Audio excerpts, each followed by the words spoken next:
Well, oh, for some reason I ended up on our previous one. What the fuck? Well, you're live, so. Sorry, excuse my language. Maybe I'll actually get into it here. Here we go. There we go. All right. There it is. Pop out my chat. Hey, Aaron's already here. Hi, Aaron. Welcome. Yay, we're live. Drippy today. Carla says, hi, Siofra and Ian. How was your week? Well, week was not bad. Um, yeah, I think we had a pretty good week.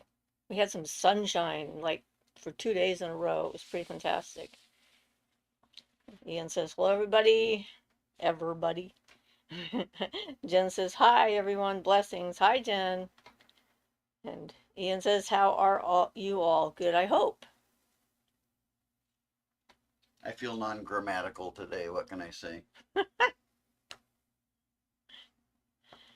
At least we know that you know how to use your words correctly, so it's a choice. Jono says, hi, guys. Hi, Jono. Welcome. Like, yay. Everybody's here. All the important people. No. Teresa says, hi. Good to see you. Hi, Teresa. Jen says, hanging in there, Ian. Awesome. I was pretty impressed with the number of people that protested just today. 5 million people. Yay. Showing some solidarity.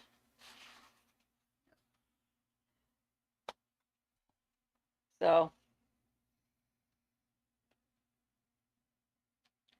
I find that encouraging. So I've been looking at my schedule and figuring out when I'm going to do the full moon thing. And I want to do it before the moon is full for the timing, like leading up to the full moon to get the biggest energetic potential.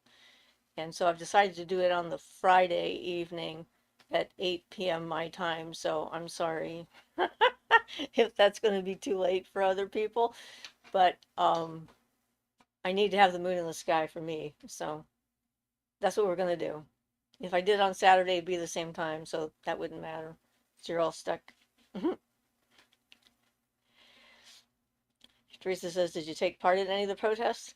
I couldn't manage to do the protests because I had scheduled in the morning and in the afternoon before I knew that there were going to be protests. So I was kind of unable to attend, but I was there in spirit.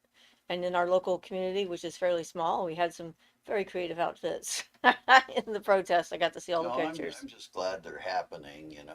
Even if I participate myself, it's nice to see that so many people are coming forth and saying something. I just hope it makes a difference in our system because this is a sad state of affairs we're in. Government wise, it is. Yes. Personally, we're great. Jen says, yes, the protests were awesome. And Shay says, hello, everyone. Hi, Shay. Hi, Shay. So, yeah, for our small community and our red-based county that we're in, we had a pretty good turnout. The first one that happened, there was one person. Now there's a few hundred. So people are feeling more empowered, I think. The second one, there was definitely a lot more than just one person. So I think it's good that people are feeling empowered to say how they feel and so forth. Carlos says, my comments are always delayed, but I was so happy to see the protests, and none in my community, but my, what a turnout. Yeah, it was quite the turnout. And I was pretty impressed with our turnout considering how small our town is. So, yeah, some people traveled farther, but all the towns up and down the coast of Oregon, actually, they had people coming out. I heard from someone up in Florence, and they had their share of people participating. So it wasn't, it's not isolated, it's just everywhere. Jen says, that's awesome, Shifra. Yeah, it is awesome. Yeah, so, the news is still the news, but a bit of a breath of potential happened there. And so, yes, people are taking this seriously. not just me. So yay. How was everyone else's week as far as it goes? You guys getting ready for the full moon and um gonna join me on my free not my free event on Zoom? Teresa says, what have the news outlets been saying about it? Oh, Carla says, you saw the fairy stones, so mote it be. I did. Teresa says, what have the news outlets been saying about it? How many people there have been? And some of the news channels are showing videos of some of the protests. I haven't really watched the news today since the protest just happened yesterday, but I saw it all over my feed. And I saw people posting pictures of events far and wide, in other states, Phoenix, Arizona, Salt Lake City, Utah. There was a huge turnout there, as well as New York City, of course, Portland, Oregon, San Francisco, Washington, D.C. The large cities definitely had a fair number of people that showed up, um, all across the country. But then there was the smaller ones. And so, yeah, and I read the article this morning about how many people in total. I was like 5 million is the estimate. So it's not just like a few people hanging out and going like, oh, but yeah. Yickle Pixie says evening all. Hi Yickle. Welcome. We're in a drip day. It's gray and lightly dripping here. I'm so glad I don't live in the Midwest with all the floods and the tornadoes. Like, wow, Yeah, no kidding. boy, that's pretty impressive and horrific stuff. I'm so sorry everybody's going through that. Yep, weather. Woo! Weather can get you. Carla says, I'm trolling my senator with all the protest feeds. He doesn't look like he has a friend in the world right now. well, well, maybe he shouldn't. But if he turns himself around and decides to come on board, don't yell at him.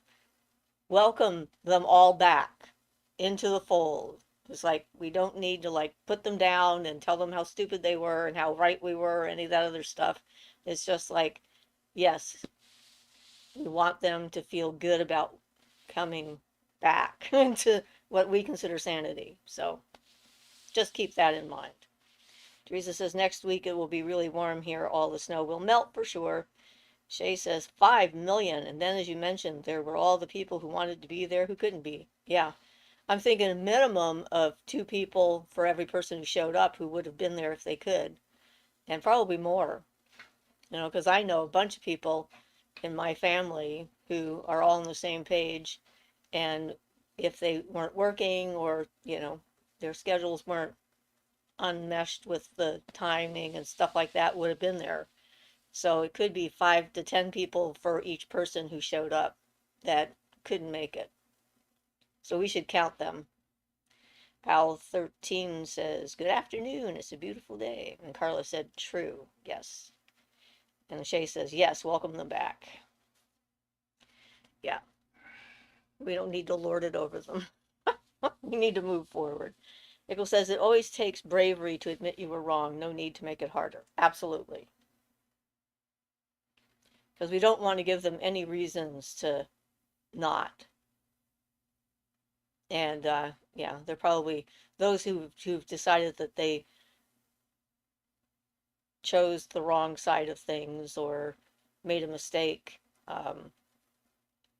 If they come back or change their mind or whatever, we should thank them for sure. Shay says, yes, the prodigal person. Yep. Alice says, good afternoon. It's a beautiful day. Yes. Welcome, Owl. Yeah, I'm looking forward to the full moon on this weekend, so that'll be fun. I think this is called the pink moon, is it? I don't I can't remember. I think it's the pink moon. know. They have so many different names for the moons. All have different names. I mean, and each culture has a different name for each moon, so it's not like there's not a whole bunch of different names you can pick from and decide which one you like. Maybe it's pink because the flowers are starting to bloom. I don't know. I didn't look up the reason why it was pink. But yeah. Maybe it's a peppermint ice cream moon. Wouldn't that be green or Peppermint ice cream is pink. Oh, that's right. Okay. Peppermint ice cream is pink. Okay. All right then.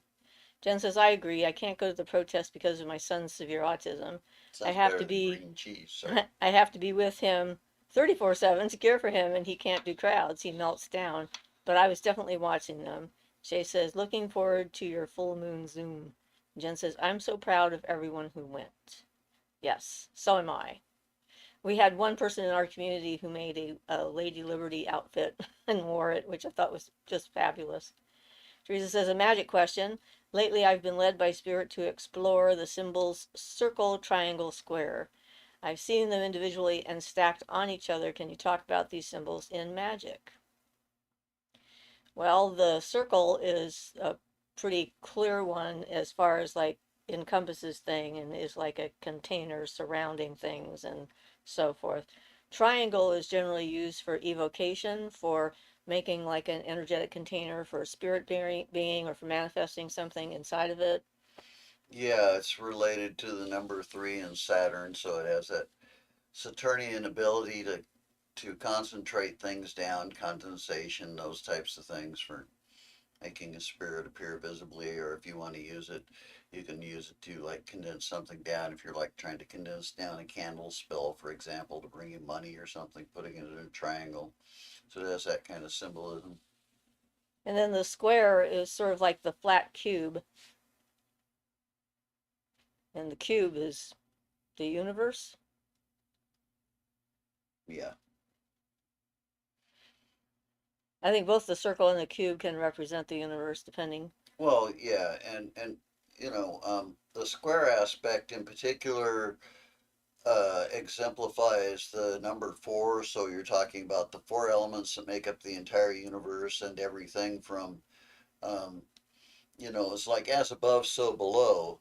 The four elements are down here on Earth, fire, air, water, and earth, obviously, and analogously, they're all in all planes on up through the middle plane and through all planes up to the highest aspects of God. If you're talking the elemental aspects as omnipotence, omniscience, immortality, infinite love and mercy. So you've got those four aspects according to the elements in God. So the four symbolizes all that. So it's all a very powerful symbol of the concrete. It's already been manifested down. The three are manifesting it down. The number four symbolizes the manifested down, the existed world in that sense. Uh, Whereas the number 10 symbolizes the whole universe. Sorry, I didn't mean to go off too far on that. There's a lot to the symbolism of these things. I had like a spinning cube inside of a sphere that came flying and hit me in the third eye one day when Ian and I first got together, which was very interesting. Yeah, and that's supposedly a symbol of what they call the great work completed, and they call it the circle squared or the circle cubed. Um, Either way, and what that indicates is the divine manifested down through everything. The particular manifestation aspect is the cube or the square, if you want to put it two-dimensional, same thing, but it typifies everything manifested down. So it's kind of like the divine manifested down in a person. So the great work completed, you've improved yourself, and now you've turned yourself into the divine being, so to speak. Sorry, Why are you apologizing? because I'm afraid I'm getting too esoteric and nobody cares. Well, considering the fact that it hit me in the head, I'm Okay. interested. It definitely whacked my third eye open pretty well. With a surprise. Carlos says alchemy. Ickle says sacred geometry. Doing mandalas with them might help for meditating on the meaning. And Jono says, I don't know about that. Sure, give your drunk uncle a break for being stupid, but I've got no patience for stupid senators. They call themselves adults, so let's treat them like adults. My 2 cents. Ickle says, we care. Teresa says, why are you apologizing? Not too esoteric. That's why we're here. That's what I asked. Well, yeah, I get a lot of the stuff gets a bad rep from Kabbalah being so what's the word? Pedantic is one Yeah, for the pedantic. typical not Barton's, but the typical Well, like Western koala type of stuff. lead beater and Well, yeah, any of the Leadbeater wasn't particularly a Kabbalist. He was just a person who had extreme faulty pedantic. faulty astral vision. Well, He's a theosophist. That's a whole other story. oh, well, who's the other guy? The one whose books you just absolutely were annoyed with how he writes. Oh, Wait. That's it. Yes, Wait. Wait is Yeah, very he was pedantic, and pedantic. he's the one who uses big words just to use big words, just Try to to impress confuse. people. Yes, exactly. So his information and stuff is good. His writings are good, but he's just annoying to read because he's so got to stick up his butt. Trying to be like more smart than everyone else on the planet. Yeah. Jen says, I care. I appreciate your knowledge, Ian. Oh, thank you. Gabrielle says, hey everyone. Hi, Gabrielle. Welcome. You made it on time today. Yay. How's the weather down where you are? So, yeah, I mean, fun and games.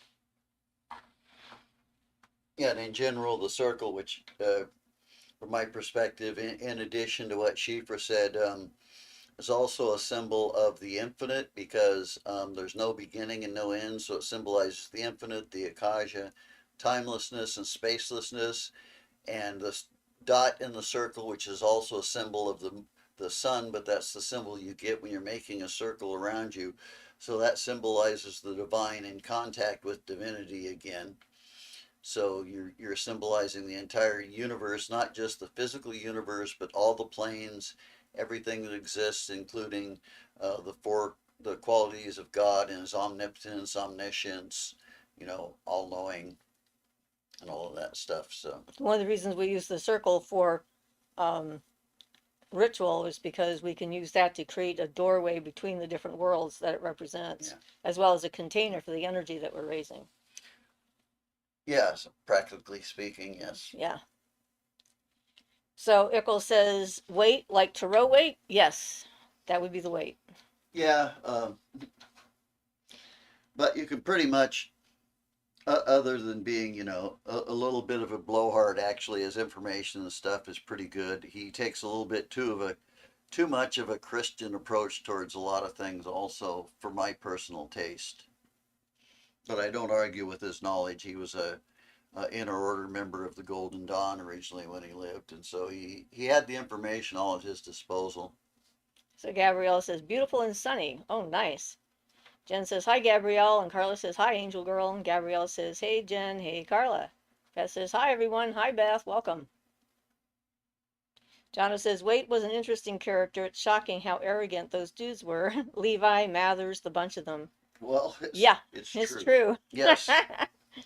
Yeah, and that's part They of what were, that's pretty much. and that whole thing is part of what made the Golden Dawn break up originally because they founded it on a falsehood. Yeah, I mean, it's sort of like the whole thing. Your foundation is rather important when you're beginning something. Yeah, And they began on a lie. well, they found a cipher manuscript, which I believe they actually found it in a bookstore, like they said. But then they lied and invented the fact and said that they got permission from the whoever Wrote it published originally. the manuscript Yep. originally and invented a whole bunch of stuff to support And wanted their them position. to like Yeah. do it. And yep. Yeah, and then when the members found out, they kind of like said, "This is bull." Yep. No foundation. Whew. There went the sand. But notwithstanding that, though, it was incredibly influential, and during its time period formed a lot of good magicians, and also W.B. Yeats was in there, Algernon Blackwood, Crowley, Dion Fortune, Waite. They were all members kind of at the same time. Yeah, they So actually yeah, did a good job. it I was mean, very it was a influential as far as affecting people. That's because they had a lot of the right information. It's just too bad they founded the whole thing upon a lie. It's been reformed and is going strong today if anybody's interested. But yeah, they could have avoided all that by not founding it on a lie originally. that's why truth matters. Yep, yep. So Gabrielle says, hey Beth. Carla says, hey Bethy. Beth says, hi Gabriella. Al says, hi Beth. Beth says, Carla. and owl, high and low. Yeah, that's the thing. It's like I thought that it was interesting when I learned the entire story, and I'm like, well, I can understand why it failed because then you Well, you know, question everything. well, the members were being told that they were joining an organization which had existed from time immemorial, you know, and back in the dim twilight, and they'd got this sacred document from them that they founded their order on, and they'd got permission from these ancient and very powerful masters. Mathers would go on about they were so powerful that just being around them gave him asthma, and you know he couldn't Wow. had they had trouble breathing around him because they were so powerful and all kinds of stuff, you Boy, he know. really And tried to sell it. well, exactly, that's the thing. But these people came in really believing they were joining a sacred, you know, the Great White Brotherhood, a big deal. And then one of the things that offended Crowley was they take all these huge deadly oaths, you know, upon their very lives if they expose anything, to get confided unto them the Hebrew language. Wow. You know, Did not it's know. like we took all these oaths, and one of the secrets you're supposedly telling us is one of your secrets is the Hebrew languages. That was one of the Crowley's beefs about it, was that they built all this up, and then it was like, what? You know, This you're really reminds me of that was, Scientology. well, you know, that was one of the first Yeah. ones. Well, you know, the Hebrew language is actually relevant because it has the numerology and the gematria and the Kabbalistic associations and all that. But still, like that wasn't exactly a great secret. The Hebrew language has never been a secret, you know. So yeah, but anyway, that type of thing. If they just built it on good principles, then I think it would have been a resounding success from day one. Yep, I It agree. kind of was anyway, even founded on the false principles. So everyone's saying hello to everybody else, and Teresa says Mojo just gave me a kiss. Awesome. Carlos says L. Ron Hubbard was a member of the Golden Dawn, Well, so L. Ron Hubbard was a whole nother story. he was he actually in the OTO. he wasn't. I don't know about him in the Golden Dawn, but he was in the OTO for a while, and then he tried to deny that he was, and claimed he was in there as a spy for the OTO and or for the CIA. And there's a whole big thing. He stole the head of the order's boat, and he was sailing off with the head of the order's boat, and basically just stole it. And it was uh, Parsons, the rocket scientist, who whipped up a storm apparently and drove him back to shore and recovered the yacht that he was stealing from the head of the order of the OTO. So his association with the OTO shows up his character pretty clearly. You look at the story of the stuff he actually did and the hijinks and things. So yeah, he doesn't come off well there. But I haven't heard about the Golden Dawn connection. But Yeah, I haven't either. doesn't surprise me though.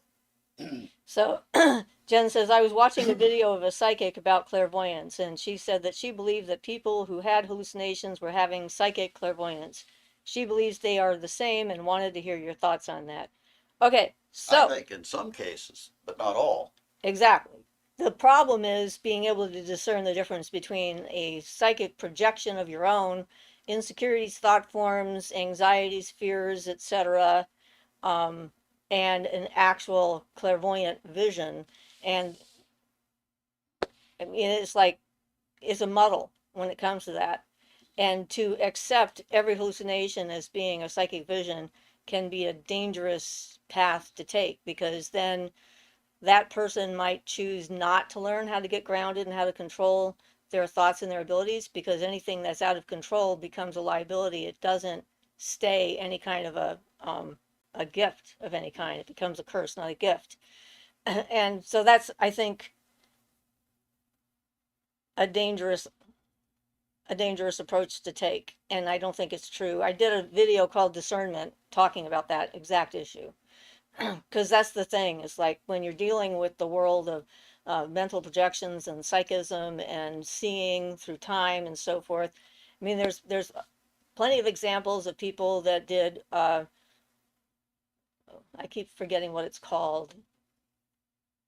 The far looking thing Oh, that the army did. who think that everything Yeah. they saw was accurate. Just remote viewing or Remote something. viewing, right?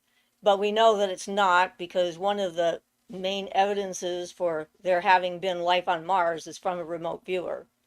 And he went to Mars in his mind and saw evidence of life on Mars. So, it's like, no matter how you're getting your information, verification is always important, and keeping an even keel with it, because if you make your life choices based upon a hallucination, you could be in big trouble, because hallucinations can be anything. I mean, if she's talking about that, what about the guy that I saw who was about ready to attack a school bus full of kids because he had a hallucination of a dog and the bus ran over his dog? And he was screaming and angry and flying off the handle and shaking his arms and fists. And there were a number of instances of him in town. Apparently, he also had an invisible pet ferret that someone else ran over with their car. And so, a hallucination, when you just believe that it's real and that it has meaning, can make you do things you might not ordinarily do. I was concerned about him in our community during that time when he was around, because I could see a justification for him to kill somebody in order to protect a helpless animal that only he could see. So I think that there's more than one thing going on, and that's the case with all of reality. Nothing is completely one thing or another. It's not straightforward. There's not black and white. There's all these different shades, and it depends upon the person who's there. There's this whole teaching people how to become psychics or whatever, which sort of sounds like this. Any thought that pops into your head is a psychic connection, a vision, or a truth or a reality, and it's up to the person who you say it to figure out how it's true, but it must be true. And that's like that experience with your friend in Ashland, who was following that psychic guy who was trained that way, you know, and that guy ended up in Right. big trouble because he decided to tell this woman that her husband was cheating on her, and so she decided to leave her husband. The husband got mad and went and No, he flat out told her she needed to leave her husband, okay. and that was what did it. And anyway, he came and attacked the guy. I mean, Held him at gunpoint. and fortunately, he didn't end up dead, right? No, So, I mean, that guy directly got his karma for yeah, he was supposed to be psychic. Think he saw that coming. self delusion is so prevalent. I mean, all of us suffer from it at one time or another. It's easy to delude yourself into thinking that you're more aware, more clairvoyant, more powerful, more special, more spiritual, whatever, than other people around you, have a greater understanding of everything that there is. And if you fall into that kind of a thing, it always leads to some kind of self destructive behavior and some kind of like comeuppance later down the road. So it's best to try and be sensible about things and to verify. Um, I get information about stuff all the time, and some of it is really accurate and some of it is not. And I know that that's the case. So I always take any impressions that I get, not with a grain of salt so much, but as a, okay, here is the thing that came to me, but is it really going to happen that way, or is this really have to do with the thing I think it has to do with? That kind of thing. So that would be what I would say on that. And if she thinks she knows that, she's probably not a good person to watch videos from. So Al says the hello Sandcat. Sandcat says hi. And hi Al. Hi Beth. Jono says, God bless Pixie. What she did in spite of her boss was nothing short of brilliant. Now you're talking about Crowley. He was the most blowhardy of them all. There was something weird in the water. Carla says, I met Elron's great grandson some years ago. He's a good egg. Well, thank goodness. And he survived. Beth Yeah, says, no, I think Crowley's stuff had little to do with the Golden Dawn. It was more associated with Crowley himself. He's pretty much responsible for his whole bad reputation, and he wasn't really as bad as his reputation makes a person think, but he's responsible for the whole thing, yes, by being a blowhard. mm-hmm. Okay, so Beth says, L. Ron Hubbard told so much stories and all those kids on the boat. He worked them so hard. Yes, he did. Jen says, thank you. You're welcome. Teresa says, so when is your website going to be done? I guess we'll talk about that later, not on the channel right now. Beth says, so true, Shifra, on all the more reason to practice groundhog and stay humble. Grounding, not groundhog. I got Groundhog Day suddenly popped into my head. Practice grounding, yes, and stay humble. Practice groundhogs. Yes, groundhogs days. Repeat, repeat, repeat until you get it right. Yep.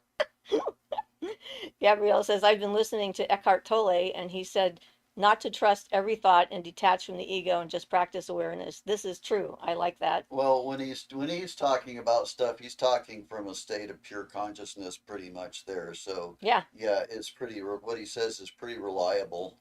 This has helped me within the last week to detach from some thought forms.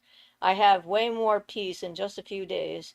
Been practicing meditation, and it's been a bit of a challenge because some thoughts and voices fight back for the attention. Yes, they do.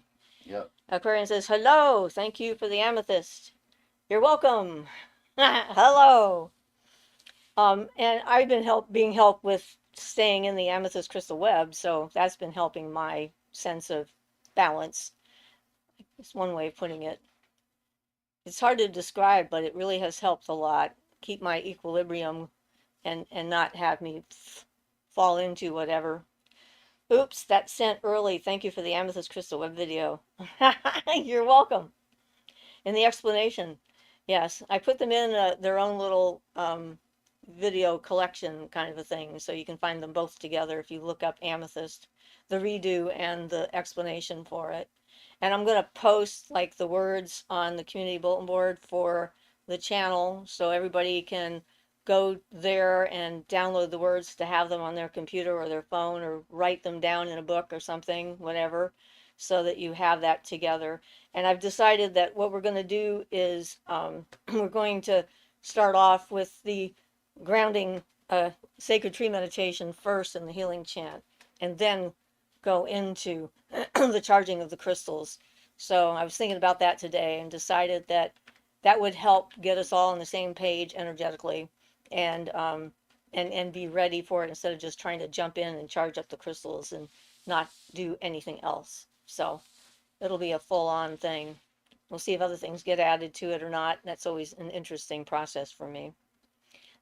But yes, I'm excited about it as well coming up. And we have that now, the fabric, web fabric to put underneath the crystals and whatnot with the special stuff that the woman made for us. That was wonderful. That she spun with her own hands. It's just so neat. Makes it very special and unique. Gabrielle says, yeah, I don't want an out of control ego or to argue with people online. So it's been working. I just keep scrolling and don't engage because everyone is working from their level of consciousness. And Yeah, this is that's true, true. very Yeah. true. People will only understand what you're talking about based on their level of understanding. And you can plant seeds for sure with people, and then they can reach a level to understand what it is you're talking about from a different perspective. But it depends, you know. Some people have farther to grow than others, so some Yeah. people get it right away, and others might take years. Yeah, and sometimes it's a Yeah. matter of language and how we use language and what language means to different people. Misunderstandings, a lot of them have to do with that, thinking that someone is saying one thing when they are saying another. And again, the projections, when your brain filter reads words on a written words on a page, it's like it activates certain parts of your brain that have memories with those words attached to them. And so sometimes there's a word in there that'll trigger a memory, and then that person is now off in a completely different direction, which is interesting and weird and frustrating sometimes when people don't understand. Yeah, and Carlos says, excited to use the special point I got at the Rock and Gem show. Yes. Gabrielle says, and not to identify with my opinions or feel like I have to argue my point. Most people don't change their minds from arguing. It's also not my job to enlighten anyone. I have to save myself. Absolutely. And that is the thing. It's like working on yourself is the greatest gift you can give to the universe, to clear yourself. And that means then you become an active and healthy participant in the fabric and the web of life, and you will have an effect on other people even if you never even speak to them, just your energy alone and allowing your energy to sort of be present in the moment can help other people to also be present in their moments, even if they don't recognize it on a conscious level. Aquarian says, Echo Pixie says, oh, Carlos says, I still argue with him, but it's getting less. Okay. And Ickle says, some people, cough me, cough, really have to find meaning in their own time, too. I was taught how to theoretically crochet when I was 5, but couldn't actually do it till I was 30. Corian says, I lost my center this winter and I found it again recently. It's scary because it creeps up on you so subtly. I'm hoping to join the web to help me more aware of my center and connect with others. Yeah, good. I mean, it is true. It's like that's one of the reasons for trying to be present in your life and in your existence, because the more actually present you are, the less likely you are to lose your center because you will notice when you're drifting off of it sooner. And it won't be like when it's gone so far that you have to really work your way back. I sometimes describe that as the downward spiral, and I can recognize the energetic spiral as it starts, and it starts to go in a down direction. And most of the time, I can catch it before it gets too far, and then reverse it and change the energy and go back up. Um, but yeah, whatever works for the image. Gabrielle says, it feels like a relief that I don't have to be anything special. And if I let go of my attachments, good or bad, more authentic presence can actually arise and I can make better choices. Yes. Mm. Eckhart set me straight. God bless him. Yep. Yep. He's got a really keen, wonderful mind and a good way of speaking.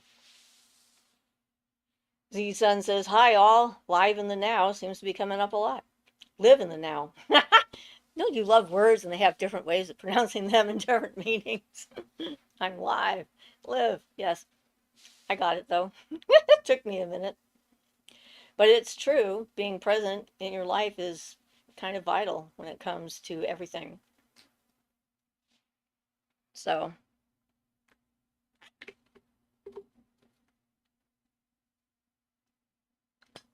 not taking yourself too seriously. Very important.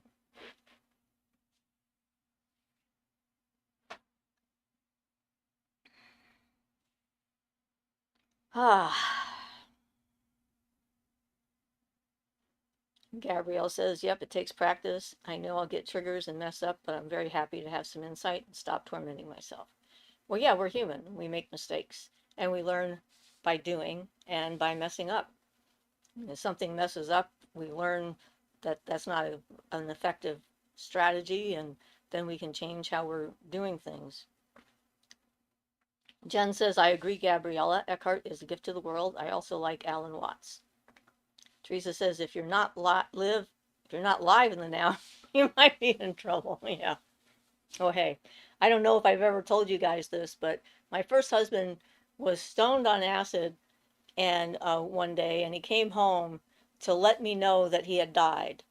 And I can tell you from being on the other end of that, it was a little bit odd to have a living person walk in the door who's breathing and heart is beating, work really hard to convince you that they're actually dead and they're not alive, and you're trying to tell them that they're wrong because they're breathing and their heart is beating, which is the definition of being alive. And they insist that they were in this terrible accident and everybody died in the accident, and they all got together and agreed to let everyone go home to tell their loved ones about what had Well, happened. my solution to things like that is always knock somebody in the head. Then you can say, "Does that hurt?" You're not dead. I might do that now, but Sorry. I mean, when you have someone who's in a psychotic state, that's usually not Well, the yeah, best response. yeah, I agree.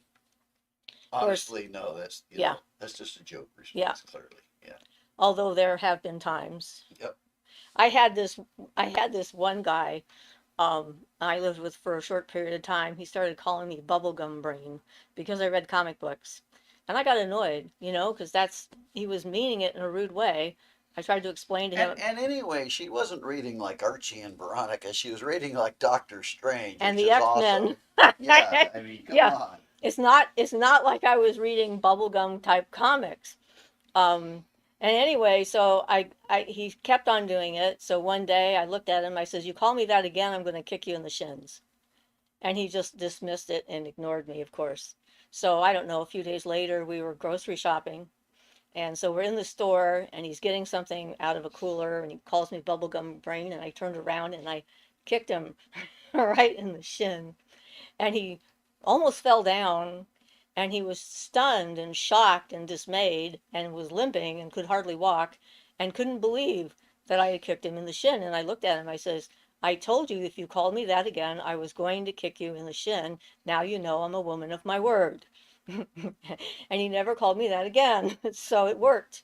But, don't say you're going to do something if you're not willing to follow through, I guess, is part of the point. But yeah, standing up for yourself sometimes is important. So anyway, it was hysterical. Z Sun says, I love hearing your laughter, contagious. I Carlos like that says, too. yep. Carlos says, I have an awful sense of humor because I'm over here snickering over him tripping balls. Ickle says, percussive persuasion. Yep. Jono says, I've got a Reiki session planned for later this year. Have you got tips to make me a good client? Tips for how to get the most out of it? And be as relaxed and open as possible and sort of trust the process. And, you know, try not to have too many expectations about what you're going to feel. Reiki can be very powerful, but also very subtle. It's going to depend upon the practitioner. But if you are uncomfortable in any way, you should let them know. You always should take care of yourself. I had one session with somebody. I was absolutely freezing to death and I did not take care of myself. I should have. I did not enjoy it at all. Um, but yeah, so definitely try and take care of you. You'll probably have a great experience though, I'm assuming. Um, and energy work is subtle. It's so the more able you are to meditate during the process and sort of check in with your body and your energy and feel how it's shifting and changing, I think the more you'll get out of it. So that would be my recommendation. Carlos says percussive persuasion. Haha. Fair Smith says, such wonderful discussion. I read a little excerpt yesterday about hedgerows as liminal spaces. Have you heard of that or worked with that before? I'm pretty new to the concept of liminal spaces. Well, I think anything that is like transitional, it can be a liminal space. So a hedgerow, is like defining a space. Like this is the end, and the other side is the beginning of another space, which I think is what makes it that. So, like a mirror is one of those kind of things where the reflection inside the mirror is different even though it's the same as the outside. So it can be that kind of a space. Uh, Dawn and dusk, because of the changing in the light and how the light is shifting from one state to another, from light to dark or dark to light, depending on which end of the day you're on. Um, a doorway, a corner. Yeah, so we had, there was a, a pagan shop in a mall up in Eugene or Springfield that was there for a while, and they did a threshold.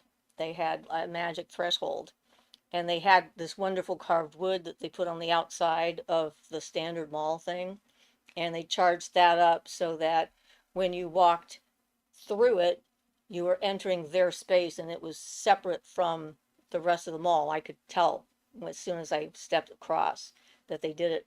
They did it well, and we encountered that kind of thing the ashram that was up in Portland, their property, even though it was almost in the middle of the city, was like it wasn't in the city at all. It had its own space. Our house is like that with the magical barriers and things that we have around our house and how often we put them up and so forth. People can tell when they come into our gate that our property is different.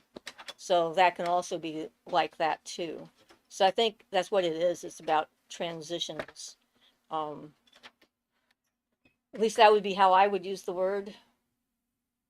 And so because of that, you can maybe allow yourself to see things more readily. So you're um, like if you're gazing at what is a potential threshold from one reality to another, and you soften your eyes and you stop trying to see everything in physical reality and you just sort of allow things to come, then you can see shapes or colors or have impressions or feelings or maybe see a nature spirit or a fairy, whatever happens to be there.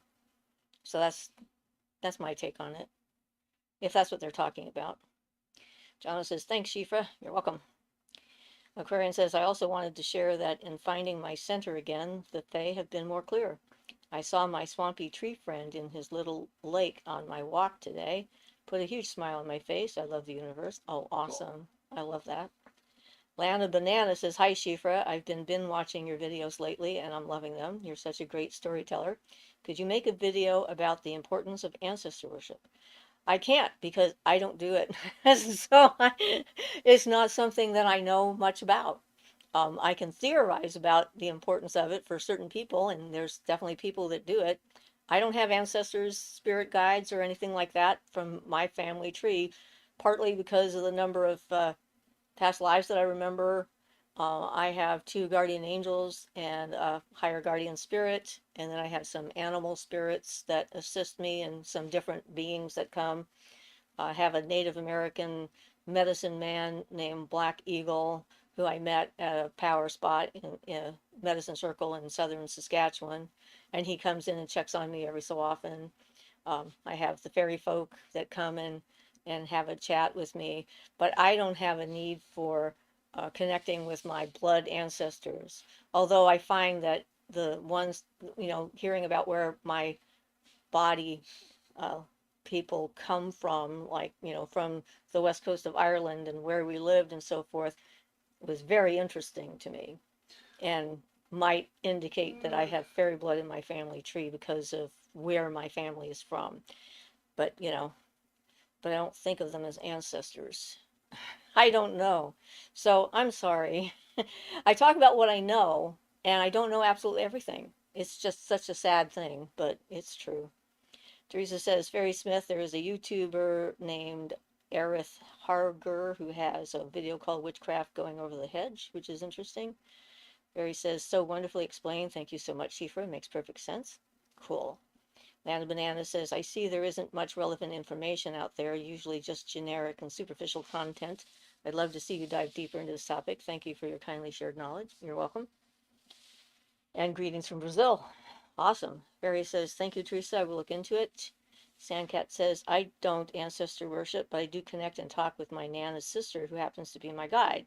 My Nana's pops in from time to time. Lana says, oh, that's okay. Loving your channel.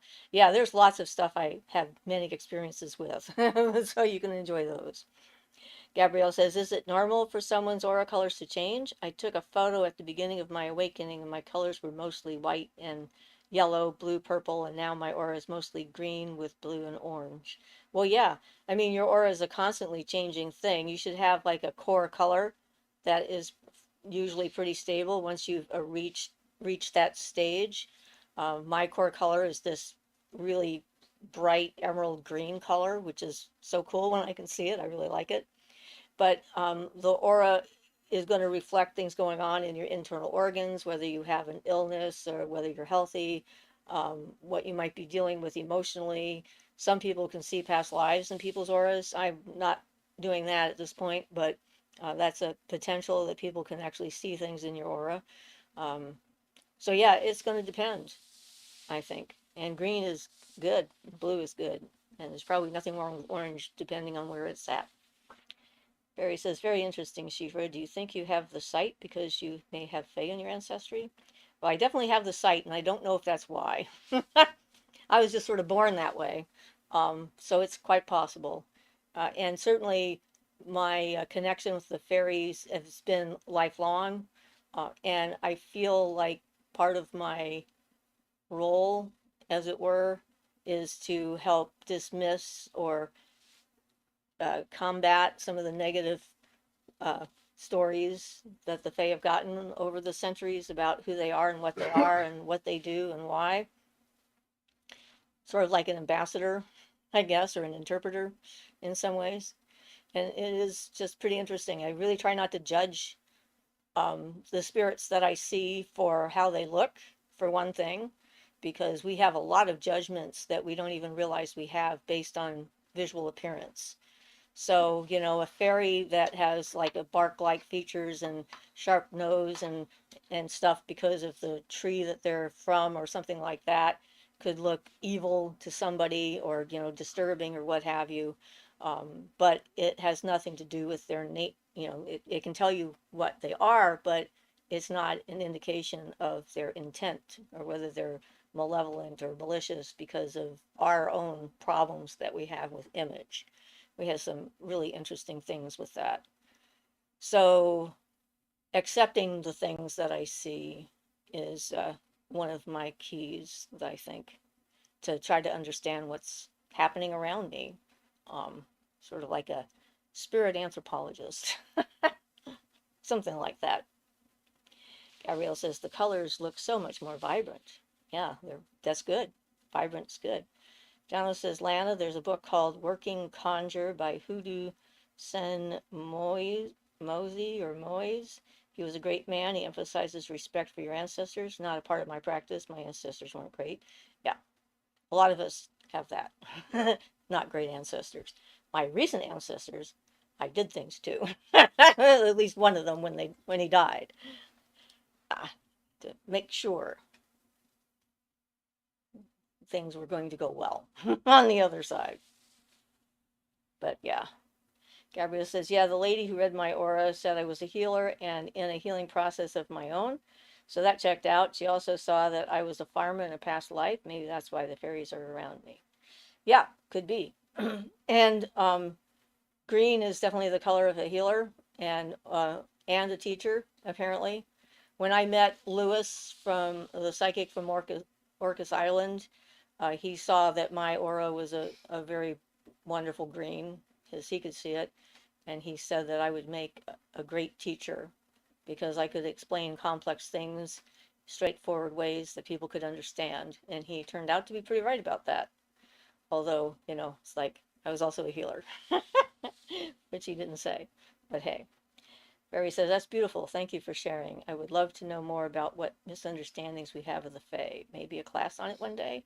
Yes, and I think we're going to do one of those relatively soon. But we got to get the full moon thing done first. I can't plan another class until, I figure that out. Nicholas says, I think some of them get a kick out of being considered scary looking. I had one once that seemed quite put out when I just said hi to it, and it didn't shock me. It's true. They think we're funny when we're scared. It's not anything intentional in the sense of maliciousness, but we are pretty funny either when we're scared or when we're having sex. They think we're funny in both equally. And I had that one tree spirit that tried to spook me one day in front of my house, and big glowing green head was yelling boo at me or something, and I started laughing. I felt bad because I wasn't trying to make fun of it, but it was so cute. It really was. It didn't like the fact that I thought it was cute, and it tried to scare me more, and it was more cute then, and I laughed harder and apologized more, and it flew off in a huff. So, yeah, there's no reason to be scared of them, in my opinion. But the forest troll was interesting because he was worried when he saw that I could see him, because forest trolls are very different looking and very huge. I mean, he was like about 10 feet tall or so, and very square and broad and powerful looking, and he saw that I could see him when I got him in view, and he tried to change his shape to make me feel more comfortable. So I thought that was interesting because they're very aware of that, some of them. And I told him he didn't have to do that because I was fine with how he looked in his natural form. And so then he relaxed. So I got to see him for how he is instead of how he thought he should appear. So I thought that was an interesting experience. I rather appreciated that. That was in broad daylight, so it was way cool. Gabrielle says, yeah, I definitely have a teacher tendency, but not ready to be teaching until I get myself more developed. Lana says, I recently started having visions about people in their lives, and I've been trying to develop this skill, which was a surprise to me because I never saw myself as a psychic. Haha. What exercises would you recommend I practice regularly to improve this gift, please? Um, meditation on being still and quiet in your own mind and working on yourself to clear your own thoughts and stuff out so you can information you get is going to be as clear as can be, knowing that we all influence what we see. And remember, it's not our job to tell people how to live, I guess. Um, they have to figure this stuff out for themselves. You can give people information, my opinion. You can answer questions if they have them directly, but I avoid using my gift that way because my concern is interfering with their free will and whatever karmic lessons they might actually be trying to work through. Um, and knowing the power of spoken prophecy people have used on me that I've had to fight and not allow the outcome that they saw because it was not the outcome that I was willing to allow uh, was an interesting experience for sure. So, yeah, thinking about consequences, mm, you can see stuff and then just watch and see what happens, and that can help you verify what you're getting. I discovered that there are some things you can avoid and some things that you can't when you have a premonition. And I had a premonition about being in a car accident while I was in the car. I was going to be in the accident in that I knew I couldn't make stop, but I could make worse. And so I kept my mouth shut and hoped I was wrong. And then I was in the car accident. And thinking of it afterwards, realized that had I said something, I would have changed how the driver reacted and could have gotten somebody seriously injured or killed. So, yeah, it's not easy to figure that out. It's like, there are sort of subtle differences, and some things are just warnings. And, you get a psychic alert from somewhere that says, hey, danger, don't go that way, then follow it. And don't go that way. Don't verify. Don't verify danger. Just stay away from danger. But, yeah. And Lana says, that sounds great. Thank you, Jono. Gabrielle says, the lady saw the teacher and artist thing. She read me like a book, said I needed to work on boundaries. Ha, like we say too. So I'm not taken advantage of. And I saw in my past lives that I was mistreated because I was naive. So the stuff she said was very helpful. Yeah, that sounds like good advice. I have to go get this. Okay. Sorry. That's okay. I've been needing them all day. I woke up with I'm not crying back here. I, Tears I, are running, but it's yeah, allergies. I started an allergy attack this morning when I first got up. Barry says, very helpful information. How does one go about knowing what color their aura is? You'll look at it and see what color comes out, but you have to know how to see it first. And um, that's a recent gift for me, being able to unlock my ability to see colors, like with my eyes open and not be an imagined color. Like I intuit a color, and that's one thing. So intuiting the color is something that a lot of us can do without, too much effort. But to get to the point where you can actually see the color with your eyes and it just shows up all around your hand, which is the easiest place to see, takes some practice.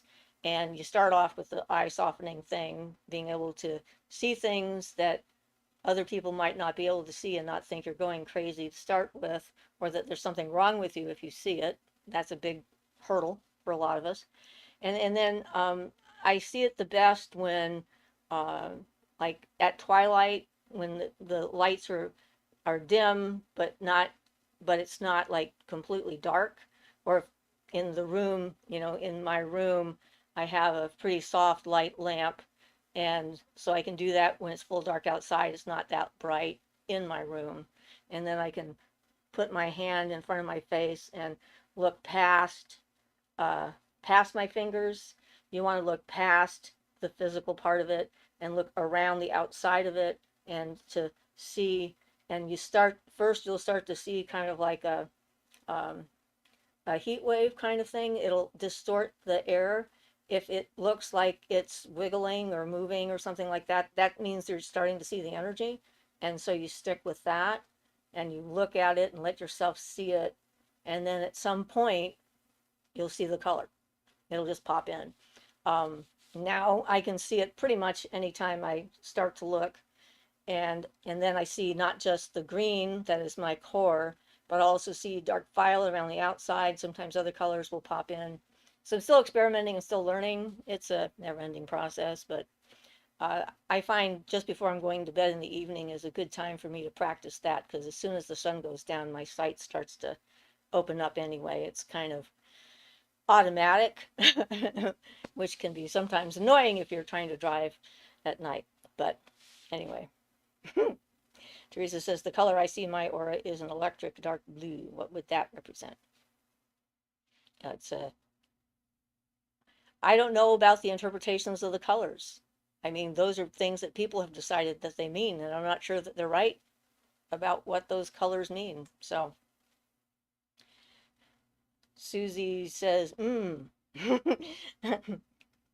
Al says, I read somewhere about using a white wall to see a person's aura, soften the eyes, maybe try to use your peripheral vision. I try to practice myself. I can't use a white wall. I see too much on a white wall. I have to stay away from white walls. But like, a light purple, a gray wall, a dim wall, dim light. Um, my room has actually got, see, is it a teal green of some kind in there? That's in my room, I think. Yeah, after I got hit by lightning, looking at white walls, just things start moving everywhere. So I'm just like, no. It's harder for me to control my vision on a white wall. It's kind of funny.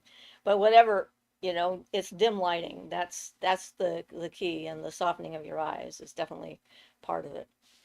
Al says an off-white having a busy background can make it difficult for a beginner. Yep. And sometimes I can do that like in the daytime in the bathtub. Being in water can help with the vision, allowing yourself to relax. Phil says, wait, what? You were hit by lightning? Yeah, I was. Carla says, I can see the energy disruption from my fingertips sometimes. Yeah. Yeah, I got hit by lightning. I was fortunately in a car when I got hit, but yeah, I could see the lightning in my head for about 3 days. Yeah, I was buzzing. It was zapping, and it was inside the car, and you could see it. And yeah, actually, when I went in to have my surgical procedure, apparently one of my doctors finally put down that I'd been hit by lightning, so the anesthesiologist was curious about it. But it happened a long time ago, and I'm glad I was in a car when it happened because the car took a direct hit from the lightning, and if we had not been insulated enough from the electrical surge, it probably would have killed us. But just because you're not grounded and it doesn't go all the way through doesn't mean it doesn't affect you. So, experiments aside, with dolls and things like that in a car, which are fine and don't have a problem, or not living electrical systems that can get short circuited by high electrical going right through you. So, yeah, it definitely has an effect. Barry says, thank you for all. Thank you all. This was very helpful. Good. Yeah, so it's a funny thing about the white walls. I just can't stand them anymore. But yeah, I was 3 days hallucinating after I got hit by lightning. Lots of things moving. I wasn't sure what they meant, but they were everywhere, whatever they were. After you got struck by lightning, good grief, you've lived. Yeah, that wasn't on my bucket list that I knew of when I got started. I'm like, yay! I guess that one's checked off. Carla says, I didn't know you were struck by lightning. Oh, apparently you missed that episode. Gabrielle says, sometimes I can see colors, but I feel ungrounded when I see more, so I try to avoid seeing unless it's a safety thing. I notice my sight gets more active if I'm hyper vigilant. Yeah. Yeah, and we were in the grocery store a couple of days ago, and the energy in the store was very agitated, and it became pretty clear as to what was going on because one man by the meat department was having a complete and total screaming meltdown about his Social Security, and he was very upset in the store. So he was picking up on it a lot and expressing it verbally. So it was kind of interesting, but yeah, you have to be careful when you're in groups of people because you, yeah, you want to stay as grounded and shielded as you can for safety purposes. But I make sure if anybody is actually going to like come after me, I know. So, yeah. That says helps to soften all your facial muscles, your jaw, and soften your tongue. I got hit by lightning too. Congratulations, there's two of us. Anyone else? Carla says, I was always taught you couldn't get struck by lightning in a car because of the tires. What a crock that is. No, you can't get killed by lightning if you're in a car, I think. But yes, you can get struck. The car got struck and lit up the car. Susie says, tip for calming a bad atmosphere, please. Take control of the atmosphere, do things to it that you like, that make you feel safe or that make you feel comfortable, or think about your sensory memories, be it a smell or a sound, music, cooking, um, you know, pots and banging bells, or, I mean, do something to change the intent or the energy of what's going on in the room to start with, but try to do it without accusing someone of being the source of the bad energy, because usually that makes them worse, you know. Um, but yeah, and grounding it, if you can ground the energy out. So if you can do sage, or you can walk around with a black stone and collect the negative energy and take it outside and put it in the ground, or just various other kinds of things like that to try and do it. Oh, Moth says, you remind me of my great grandmother. She had so much magic to her. Awesome. Lana says, how about oracles? Do you a preference for some specific system? If you mean oracle cards, I don't use them. I, And I think I think they just mean in general, in like general, E King or Tarot or well, I mean, there's a lot of different divination systems. And I used to use a lot of them. I mean, I started learning the tarot in high school, so ninth grade. So what, 1964 um, was when I started learning the tarot, and I used the weight deck. well, there's nothing wrong with the weight deck. Yeah. Despite Waite's pomposity, his deck Yes. is just good. Yeah. The symbolism is, Accurate. with exception of one or two small instances in a couple of the cards, it's pretty good. It's probably the best easily available on the market with the right symbolism. Yep. But yeah. That says I was riding a bike, threw me 20 feet back. Wow, you got hit direct. Awesome, not awesome. I'm glad you survived. Gabriel says, is there a way to seal the holes after removing a cord, or does it heal on its own? Well, I think doing some energy work on it to seal it up and to visualize that it's healed and doing well is a good idea for sure. Carlos says, oh my God, Beth, you and Schieffer both. Jono says, I had a friend in high school who got struck by lightning in his house. The volt came through the wiring and the DB. The world can be scary. One of my biggest fears is sinkholes. Crazy stuff. Yeah, I don't like sinkholes either. They kind of scare me too. Gabrielle says, the dream was not good, and I became conscious and thought, I don't want this experience. And when I pulled the cords out, it stopped the negative experience. So I'm leveling up. Awesome. That's good. Good to do that. And to be aware while you're sleeping and have your self defenses up. So that's a very good response. Sandcat says, I could never cope with the school pick up and drop off because of the toxic energy of the other moms. Of course, I never really fit in. Yeah, me neither. Ma says, divination only helps if you continue on the path you're on. Is that what you've learned as well? Well, divination, I see enough as it is with the current relationship I have with the universe. I don't need to find out what's coming because I already know what's coming, if you know what I mean. It's like, and I know myself well enough at this point and how I affect the world around me and my life itself that I don't need a, a form of divination to give me insight into my character or my choices. I used it for that in the past.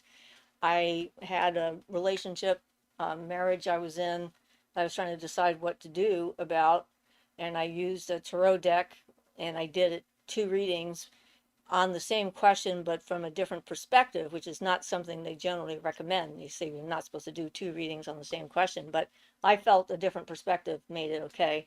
And one was not saying anything or not doing anything to see what would happen, and it was chaos. So, like, outside influences coming in and tearing things apart, and then me in not a very good place.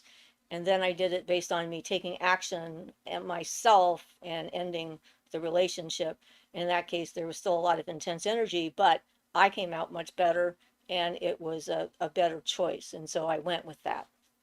And so that did help me make a decision between two distinct reactions to the path I was on. So, certainly it can help with that, give you information. But yeah, I don't know where I'm going with that. I think that's the end of what I went, where I went. Beth says, Carla, this was back in the day when you could ride your bike to the pool in the summer. Good, simple times. Zun says, shocking. Yeah. Carla says, I remember well, Bethy. Beth says, the pool would close during a storm. I couldn't outrun it. I was also hit in my 40s, came through a window after me. All you can do is laugh. I've had lightning come close to me so many times. It's just like insane. I was at a Girl Scout camp sitting in, it was like one of those lunch places, like, it had a roof, but the sides were just posts and stuff. And we were all sitting at these picnic tables, and we had a storm come up, and it was raining on one side of the building and not on the other, so we were directly on the edge. The building was right on the edge of the storm, and lightning came through underneath the canopy of the roof and scored the beam across my head and just went shink like that and then left. So yeah, that was a close call. Didn't get hit that time, but yeah, I've had a lot of close calls with lightning and just the one direct hit. So Ma says, yes, I do. Thank you for your response. You've helped me more than you know. Thank you so much. Honestly, what you said about when you're young and finding the best of two paths is very helpful. Thank you. You're welcome. Gabrielle says, I didn't know you're not supposed to do two. I did two for myself and got two different outcomes depending upon my choices. So it was helpful. Yeah. And I think that's, if you're doing it that way, that I think it works. Ma says, if you're in Tornado Alley or Dixie Alley, I wish you the best. No kidding. Oh my goodness. I'm glad I'm not. I was talking about my tornado encounters today. I've had 3 of them, but they were all small, so that's good. Beth says, it's wild. It's like it's after you've been hit. It's weird. I mean, for me, the aftermath was like anytime I closed my eyes, I could see the electricity still inside my head, and I could hear it and feel it in my brain. It was still traveling around through my wiring. Oh yeah, I once grabbed an electric fence wire. That was shocking. Not a happy thing. I don't like electricity. Ah, Carla says, do I need to get you a lightning rod? Well, I can feel lightning coming. When I went to Texas and did that ritual there, and we were out in the middle of a storm. Um, for the look around, I could feel the air ionizing and changing where we were standing, and I got everybody out of where we were and into the house so we would be safe. And yeah, well, that was another lightning event. The guy who owned the property decided he was going to wash his hands, and he turned on the water in the sink, and he was getting ready to put his hands in the water when lightning hit the ground near the house, and it came through the water table and came out the faucet. Fortunately, he hadn't gotten his hands in there yet, so that was another close call. So that was fun. uh, Donald says, I'm guessing most of the chat is Americans here. Have you guys had close encounters with tornadoes? Where I live, we get a tornado every other decade. Yeah, there's tornadoes. There's lots of tornadoes. The last 4 days, they had hundreds and hundreds of tornadoes in the Midwest and Mississippi Valley, Arkansas, Texas, and Oklahoma, and all the way through there. And some of them were huge, big F3s, substantial ones. And yeah, and flooding, lots and lots of rain and flooding. So it was pretty traumatic for a lot of people. Nikki says maybe just a Faraday cage to travel in. I'll contribute to this plan. Alice says, my ex attracted lightning as well. He was always statically charged. You can see an arc of electricity between a door handle and his finger. Ah, I hated that. I had that happen once for about a week. I was so charged up with static electricity every time I went shopping. I was afraid to touch the cans because I'd get this chink, a giant spark, and it hurts my fingers. I think I shocked the cat the other day. He came up to sniff my finger and chink, got a spark and went, "Whoa, I don't like that." Like, I'm sorry, I didn't do it on purpose. Al says, you probably have watches die on you, Shifra, and maybe other issues with electronics. Well, I generally am okay with them, it seems. Carlos says, let's do this, Ickle. I did once touch the outside of an audio amplifier, a rack mount audio amplifier with just a little spark from my finger, and it cooked the amp. And then I tried to send it back under warranty replacement, and it turns out the company had discontinued making that amp because of that exact problem. Whoa. That happened when we were at the store. That was Okay. yeah. Well. That was an audio source amplifier, and then I couldn't get one to replace it. I had to go with something different. Oh well. Ma says, Jano, I'm from the Southwest and haven't experienced the terror others have from tornadoes. I have had tornadoes here, but I always pray for those who experience it. It's not for the weak. It's a very intense thing. I mean, weather is phenomenal and completely, and it's like, it's wild.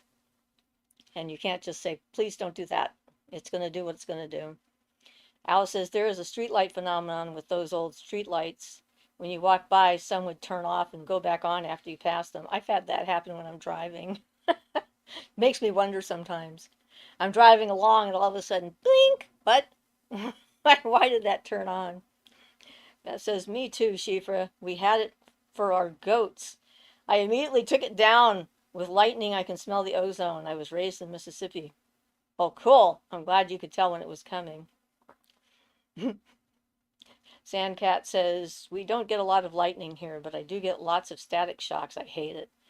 Moth, did you ever experience times where you lost your spirituality? I have felt that, and it leaves me confused. Well, I have had times when I've retreated into doing other activities and not focused on that, but I've always felt, even when, I don't know, it's a good question. I mean, when I was a kid, I was very spiritual, but I was also very tormented because I was tortured and very sad and confused and cried a lot. So it depends on which part of my experience as a child I look at, as far as whether I think of it as loss of spirituality. I don't know. I'll think on that because um, I think that you can sometimes feel that you've lost connection with yourself and with your environment, and that can happen because you're distracted and focused on other things for a while. But I see those times in my life more like tides. You know, the energy moves away for some reason I may not know or understand, and so it's not as strong. And then other times it comes back close and it wells back up, and then I'm back inside of it, if that makes sense. So I think of them like seasons of energy rather than a loss of spirituality. I always feel like I'm still here. But yeah, interesting question though. Carlos says the lights. Yes, I experienced that too. Susie says, yes, me too, with the street lights. I've never been struck though. Oh, good. Jen says, we get hurricanes where I live, but not too many tornadoes. Tornadoes terrify me. Ma says, I do understand that. Childhood was hard for me, and I feel like I lose myself in it when I give in to my PSD or depression. It's helpful to know others feel the departure of spirituality like seasons. Yeah, I mean, I've worked really hard to heal myself with all the trauma, serious trauma I've gone through. I'm a torture survivor and an incest survivor, um, and it's there are ways to transform yourself, but they take a lot of time and effort and focus and commitment to doing so that those things aren't in charge of my reactions and my feelings anymore. But it's a slow process, and I haven't had like a PTSD episode in a long time, so that's good. Or complex PTSD, I guess is what they call it nowadays. Gabrielle says, I also started seeing the fairies transform from orbs to little Tinkerbells, and it looks like an electron cloud before they take shape. I felt honored that they let me see them shapeshift. Ooh, cool. I like the little ones. They're so cute. I went and saw a healer years back in Vancouver, British Columbia, and I saw her twice, a year apart. And the second time I went to see her, she recognized me not by how I looked, but by the spirits I brought with me, which I thought was kind of cool. As soon as she started to focus on me, she says, "Oh, you're the one who brings all the bright spirits with her wherever she goes."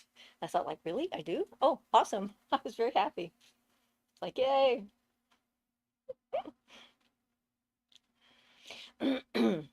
Carla says, let's ride the lightning, though. Gabrielle says, I think they're testing the water to see how I react to them taking form. The little ones seem less intimidating.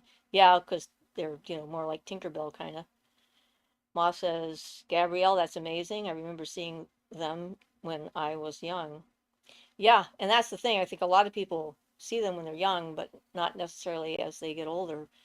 It seems to fade, and to be able to get it back is just really awesome. It's all that expectations and stuff. So, yeah, fun conversation.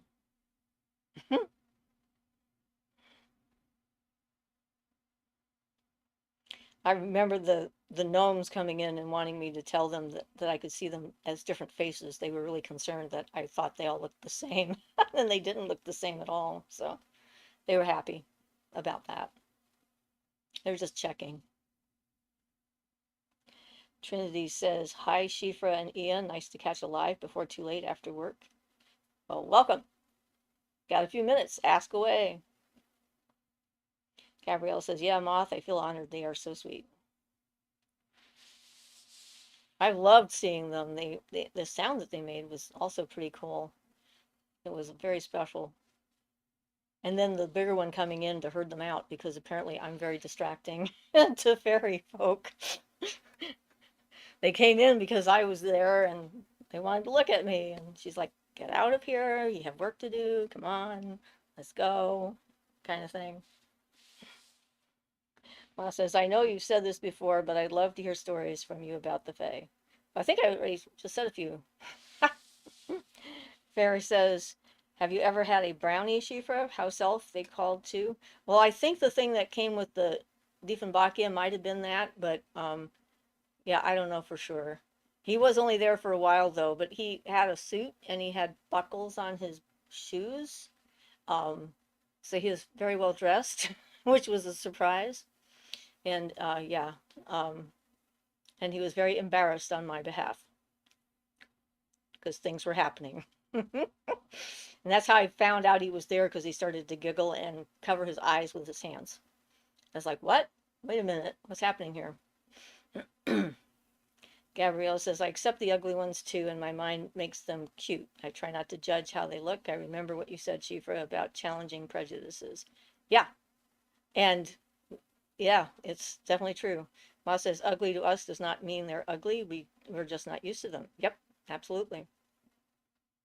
And that's the thing. The unknown and the things we're not used to are the things that usually frighten us to start with. So more and more people are beginning to see them again. And I think that's a positive indication of something, that more people are being born with the ability or remembering how to do it or being more open to it or something. I don't know, but I'm glad. Trinity sends Trinity says, your thoughts on the importance of altered color cloth colors for different seasons, holidays, etc. Right now, I'm not using cloths at all. I'm using tile and slate, so they don't change color. I don't do them for the season. I do them for the element. Gabrielle says, that's so cute. You probably have bright, sparkling hummingbird colors and the Fae like shiny, sparkling things. Yep, could be. That could be. And of course, I like sparkling things myself, so. And yeah, so it's been fun. I had a an interesting connectivity thing that happened this week. I spontaneously looked up a friend of mine from the Kispioks on the internet because I hadn't heard from her in a number of years, probably about, what, 10 years or so since the last time I talked to her, I think. And I was wondering where she was and what she was doing. And 4 days prior to me looking for her, someone had posted a question about her and someone else had put her phone number on the internet. So I called her up and said hi. And I thought, now that was a synchronicity worthy of a report because, like, wow. Any other day, it wouldn't have been there. And it was just a spontaneous urge to see, and there was her number. So I called her up and we had talked for about 40 minutes. And the person who was trying to find her is in Japan. And so he now has her number and she knows that he's going to call because he knew her in the late 90s and was looking for her. So it's kind of interesting when people from your past just sort of pop up randomly in your head.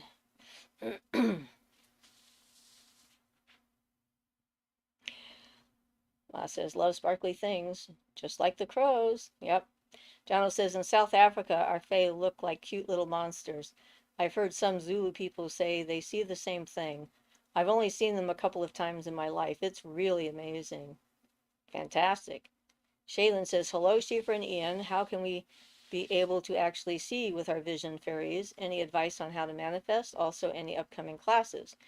Okay, so the upcoming thing is going to be a full moon charging of the Amethyst Crystal web project this coming Friday, and I'm going to create the event and post it on the community bulletin board and on Facebook. And I haven't decided when I'm doing the next class, but we will have classes. Gabrielle says, I bet the Fae gave humans the idea to invent glitter because of the pixie dust they make. Yeah, I'm thinking that might be the case. They are known for their glitter. I remember, watching the whole thing with Tinkerbell on TV, with the Peter Pan. I really worked hard to make sure that she came back to life. I was a very literal kid.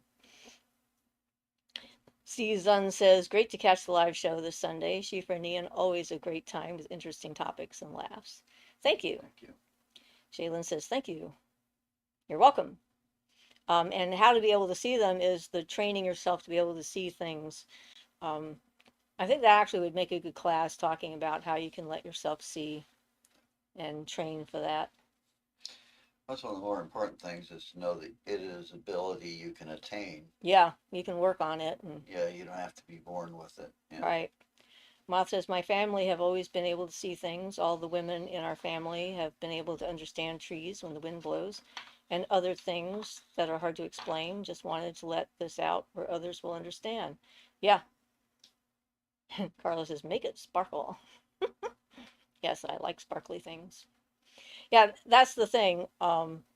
You can develop and acquire those abilities, just have to pay attention to it and giving yourself opportunities to do it, practice, and so forth. And they'll figure it out that you're trying.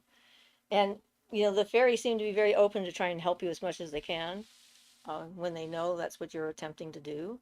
So, not like they're trying to be obtruse and hide away and stuff like that. So, Barry says, agreed, that would be a wonderful episode. I used to think you had to be born with the abilities to tune into magic, but so glad to hear you can train yourself to do so. Yeah.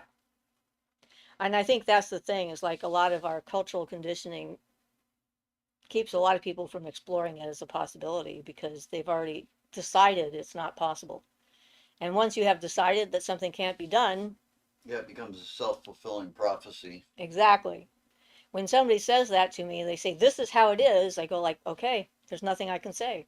Because if they believe that this is how it is, then they have established a firm boundary in their reality, and I'm not going to try and break it out. They have to do that themselves. So Shay says, thank you, Shifa and Ian, for another wonderful live stream. Have a good week, call. Blessed be. Thank you, Shay. Gabrielle says, it's a lot of energy the fairies bring. I try not to blame them for my boundary issues and just be consistent. They're good boundary teachers because if you don't set them, you'll have them swinging off the chandeliers. Well, it's kind of like having a cat. I know some people that have cats that just walk all over them. In my house, I'm in charge. The cats know it. And that's the way it is. Jen says, love this talk. I've never seen a fairy in real life, but would love to see beyond the veil. Barry says, thank you, Siofra and Ian. You're welcome. And Beth says, the Fae here are loving us planting flowers and vegetables. I specifically got a beautiful, fragrant perinatal for them, and they just love it. Yeah, they're great. All right, I guess we've reached our hour and 30 minutes, so I guess it's time for us to go bye-bye at this point. But thank you all for getting a great conversation going. It's always interesting to see what we end up talking about.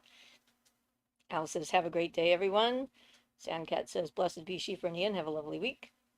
Gabriel says, yep, they're like cats. And Carla says, much love, Siofra and Ian. Thank you so much. Love to everyone. See you all next week. Pink Moon love. Jen says, have a beautiful week, everyone. Teresa says, I'm excited for the Amethyst Zoom. See you then.